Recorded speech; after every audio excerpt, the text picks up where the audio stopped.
कार्यवाही 2 बजे के बाद शुरू होगी।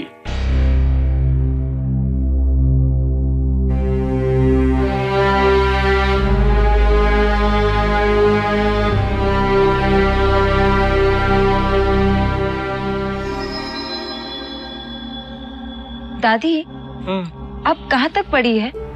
अरे बेटा, हमारी क्या पढ़ाई, 7वीं तक गई थी स्कूल और उसके बाद शादी हो गई अरे दादाजी से। फिर क्या हुआ दादी? अरे फिर क्या, पूरा इतिहास जानेगी क्या दादी का? अरे दादी बताइए ना दादी, फिर क्या हुआ? अरे फिर क्या होना था, शादी के बाद मैं घर के काम काज में लग गई और फिर कमल का जन्म हुआ। अरे वक्त कैसे बीता पता ही नहीं चला।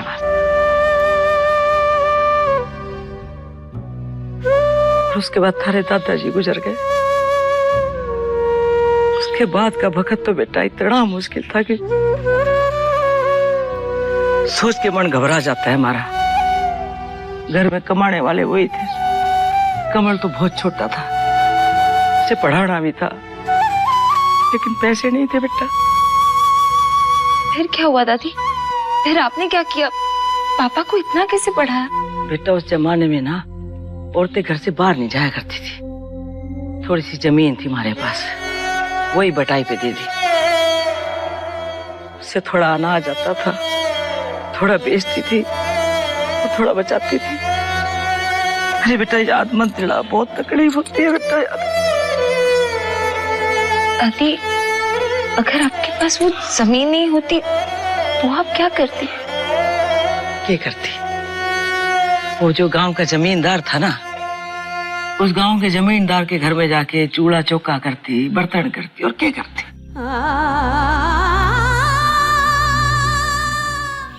ज्योति वशिष्ठ बैनाम पंकज वशिष्ठ हाजिर हो।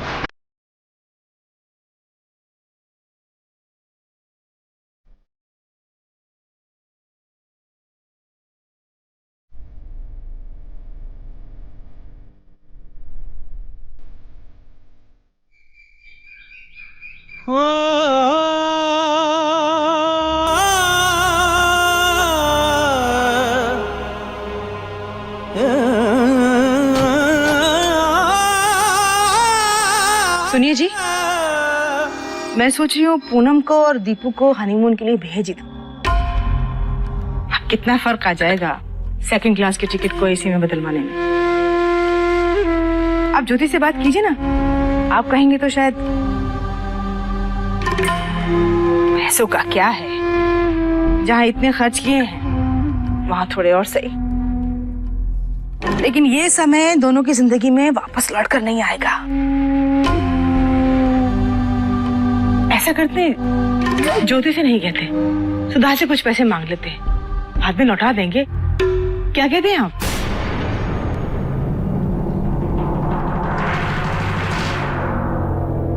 पागल हो गई हो तुम? सिर्फ अपने बच्चे दिखाई देते हैं, अपनी जरूरतें दिखाई देती हैं। इस घर में और भी बहुत कुछ हो रहा है पद्मा, उसकी खबर है तुम्हें? पता है ज्योति कहाँ गई है? कहाँ है मतलब? अरे वो नई नौकरी पे गई होगी या डांस सिखाने गई होगी। कहाँ गई है? कोर्ट गई है। कोर्ट गई है? उसके डिवोर्स की सुनवाई है आज।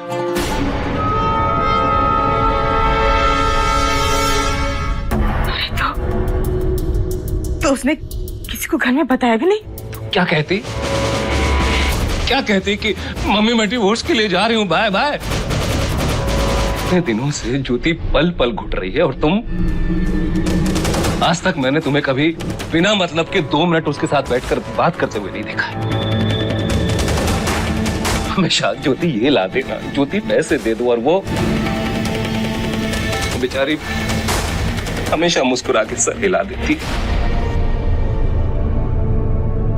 कितना खुदगर्ज हो गया ये परिवार।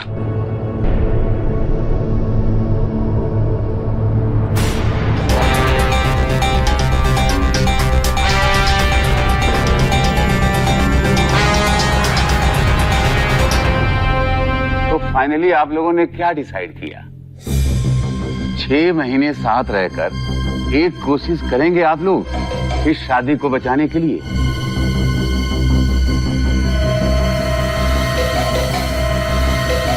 बोलिए, हाँ या ना?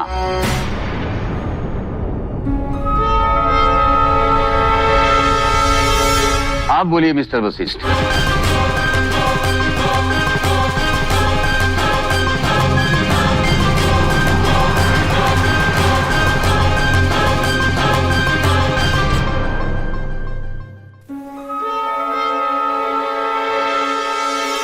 नहीं जज साहब, मैं इस औरत के साथ नहीं रहना चाहता।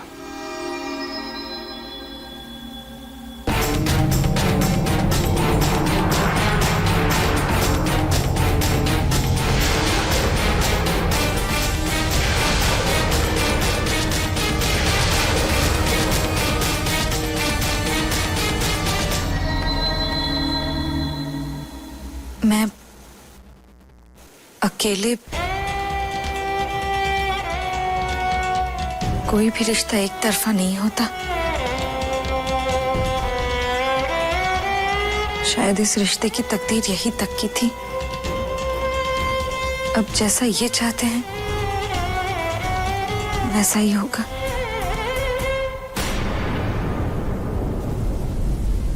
मिलॉर्ड, इस केस से जुड़ी हुई कुछ अहम बातें हैं जो मैं पब्लिक में बताना नहीं चाहता, पर आपको पर्सनली बताना चाहता हूं। उसके बाद फैसला करना और भी आसान हो जाएगा। आइए।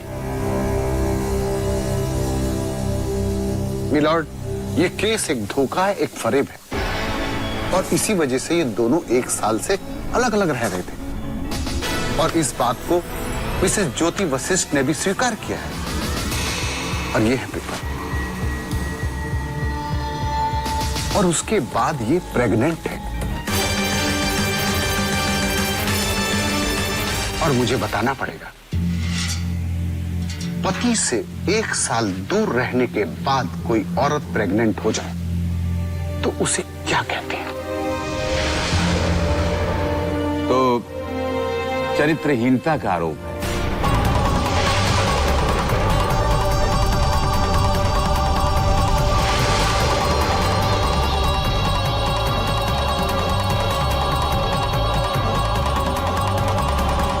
मिलॉर्ड, साबित हो चुका है, बहस कर सकते, लेकिन मेरे क्लाइंट नहीं चाहते कि इस तरह औरत की बदनामी हो।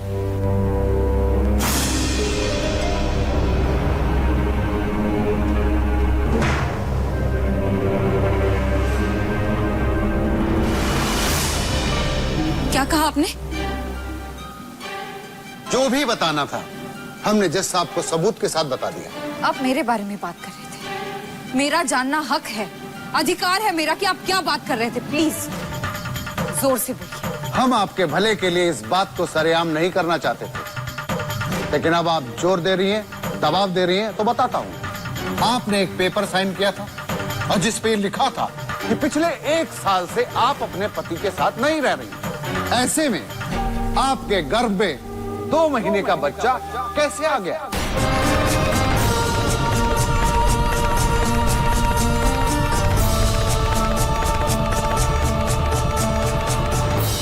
ये सबूत मेरे लिए काफी है आपको चरित्रहीन साबित करने के लिए, और इसी बिना पर मैं जज महोदय से तलाक की अपील कर रहा हूं। एक्सक्यूज मी, आप लोग ज्योति पे गलत इल्जाम लगा रहे हैं। मेरी दोस्त चरित्रहीन नहीं है। मिलॉर्ड, क्या कहेंगे इसे? 1 साल अपने पति से अलग रहने के बावजूद एक औरत 2 महीने से प्रेग्नेंट है। और यही नहीं, अब जब बात खुली है तो मैं सब बताऊंगा। मेरे क्लाइंट मिस्टर वशिष्ठ आंखों से देख नहीं सकते, और इसी का फायदा उठाते हुए ये औरत उसी घर में अपने बॉयफ्रेंड से मिलती रही। इसके बॉयफ्रेंड ने भी ये बात को एक्सेप्ट किया है, और जरूरत पड़ी तो उसे अदालत में पेश किया जा सकता है। बट आई थिंक मिलॉर्ड, ये सबूत काफी है मेरे क्लाइंट को इस औरत से छुटकारा दिलाने के लिए। He just wants divorce.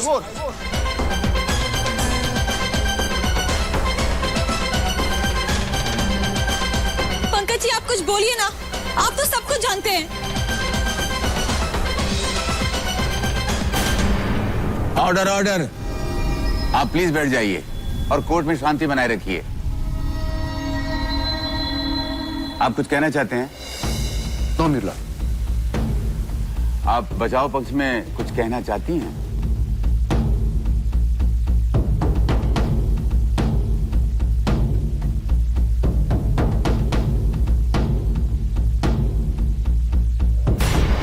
देखिए, अगर आपके पास लॉयर नहीं है तो कोर्ट की तरफ से आपको लॉयर मिलेगा।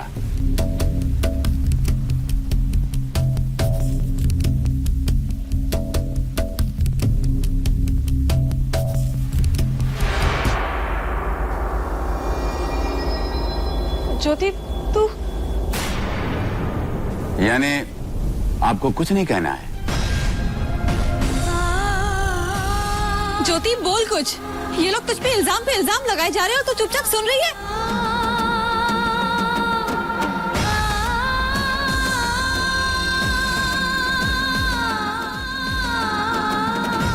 सर ये लोग झूठ बोल रहे हैं।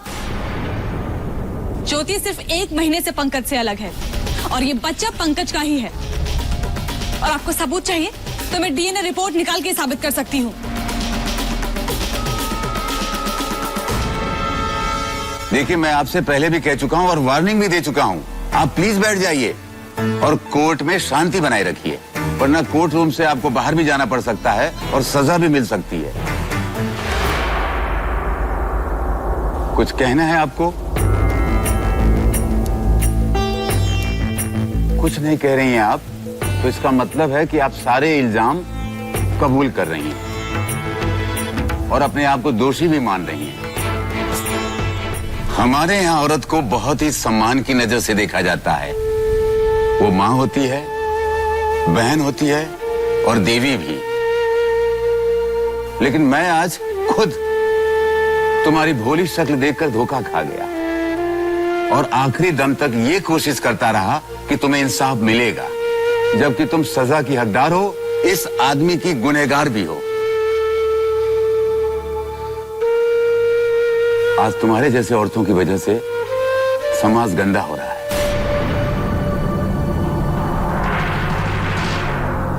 आज मैंने एक न्यूज़पेपर में एक औरत का आर्टिकल पढ़ा था, उसका नाम तो मुझे नहीं याद है। नया पंख उसकी टाइटल थी।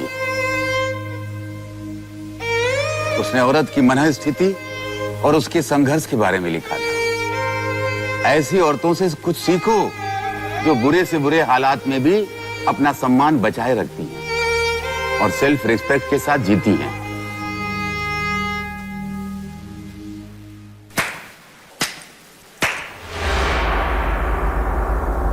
सर आप जिस औरत की इस वक्त बात कर रहे हैं वो कोई और नहीं ज्योति शर्मा है, जो इस वक्त आपके सामने कटघरे में खड़ी है।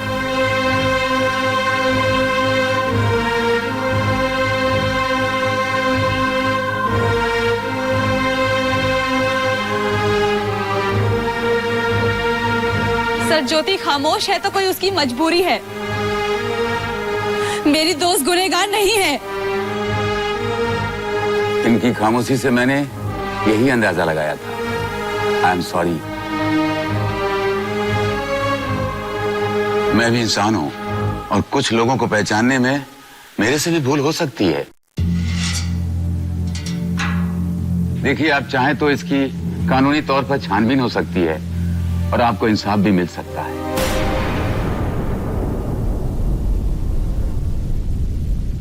जरूरत नहीं है सर।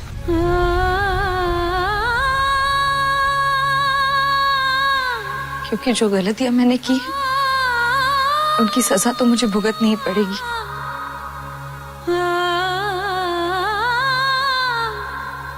हालांकि जो गलतियां मुझ पर गिनवाई जा रही हैं वो मेरी नहीं है।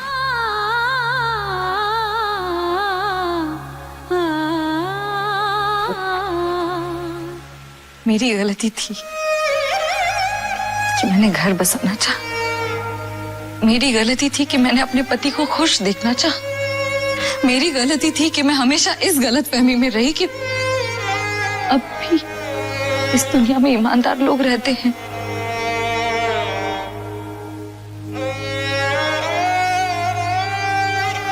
मैं चाहूं तो इन सारे इल्जामों को झूठा साबित कर सकती हूँ, लेकिन मैं नहीं करूंगी। क्या हासिल होगा? ये मुझे वापस अपना लेंगे। रिश्ता दिलों से बनता है, मांगना या छीनना नहीं पड़ता। रिश्ता विश्वास से बनता है, सबूतों पर नहीं बनाया जा सकता। और जरूरत भी नहीं है मुझे सबूतों की, क्योंकि ये जानते हैं कि सच क्या है।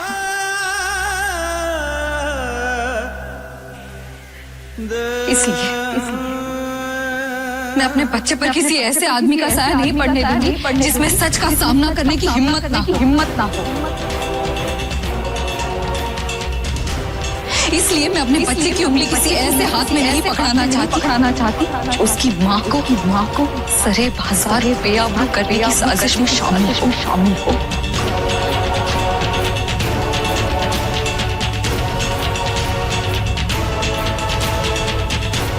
ये वही इंसान जो देख नहीं सकते थे, लेकिन मेरे एक आहट से जान जाते थे कि मैं खुश हूं या नहीं। क्या इन्हें ये एहसास नहीं होगा मैं गुनहगार हूं या नहीं? लेकिन इंसान का अहम सारे रिश्ते रौन देता है, और आज मेरा भी रिश्ता मर गया मेरा रिश्ता।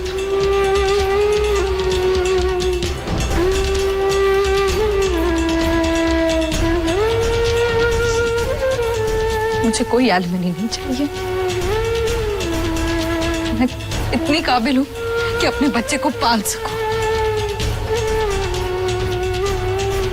मुझे डिवोर्स चाहिए।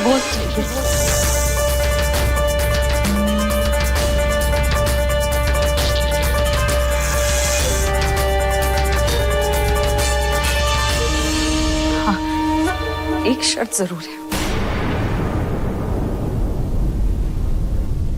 जो मैंने डिवोर्स नोटिस साइन करते वक्त भी इनके सामने रखी थी। डिवोर्स के बाद मिस्टर पंकज वशिष्ठ मेरे बच्चे पर कोई हक नहीं जताएंगे।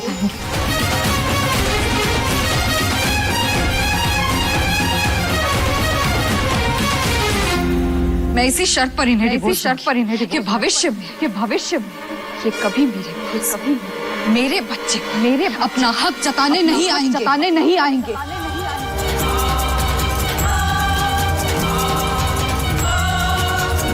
क्या आप इस शपथनामे पर साइन करने को तैयार हैं?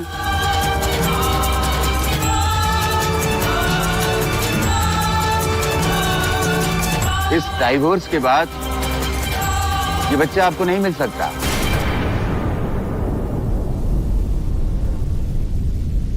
मिस्टर वसीस, आप बताइए, क्या इस हलफनामे पर आप साइन करने को तैयार हैं? हाँ या ना?